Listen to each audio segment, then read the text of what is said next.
অনেকদিন থেকেই আমার একটা পাহাড় কেনার শখ, কিন্তু পাহাড় কে বিক্রি করে তা জানি না। যদি তার দেখা পেতাম, দামের জন্য আটকাতো না। আমার নিজস্ব একটা নদী আছে, সেটা দিয়ে দিতাম পাহাড়টার বদলে। কে না জানে পাহাড়ের চেয়ে নদীর দামই বেশি। পাহাড় স্থানু, নদীর বহমান। তবু আমি নদীর বদলে পাহাড়টাই কিনতাম, কারণ আমি ঢুকতে চাই। নদীটাও অবশ্য কিনেছিলাম একটা দ্বীপের বদলে। ছেলেবেলায় আমার বেশ ছোট্টখাট্ট ছিমছাম একটা দ্বীপ ছিল, সেখানে অসংখ্য প্রজাপতি। শৈশবে দ্বীপটি ছিল বড় প্রিয়। আমার যৌবনে দ্বীপটি আমার কাছে মাপে ছোট লাগলো। প্রবহমান ছিপছিপে তন্নি নদীটি বেশ পছন্দ হলো আমার। বন্ধুরা বলল, ওইটুকু একটা দ্বীপের বিনিময়ে এত বড় একটা নদী পেয়েছিস, খুব জিতেছিস তো। তখন জয়ের আনন্দে আমি বিহ্বল হতাম। তখন সত্যিই আমি ভালোবাসতাম নদীটিকে।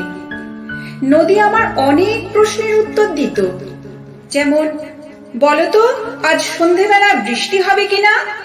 সে বলতো, আজ এখানে দক্ষিণ গরম হাওয়া, শুধু একটা ছোট্ট দ্বীপে বৃষ্টি, সে কি প্রবল বৃষ্টি, যেন একটা উৎসব। আমি সেই দ্বীপে আর যেতে পারি না। সে জানতো, সবাই জানে, শৈশবে আর ফেরা যায় না। এখন আমি একটা পাহাড় কিনতে চাই। সেই পাহাড়ের পায়ের কাছে থাকবে গহন অরণ্য। আমি সেই অরণ্য পার হয়ে যাব। তারপর শুধু রুক্ষ কঠিন পাহাড়, একেবারে চূড়ায় মাথার খুব কাছে আকাশ, নিচে বিপুলা পৃথিবী, চরাচরে তীব্র নির্জনতা। আমার কণ্ঠস্বর সেখানে কেউ শুনতে পাবে না। আমি ঈশ্বর মানি না, তিনি আমার মাথার কাছে ঝুঁকে দাঁড়াবেন না।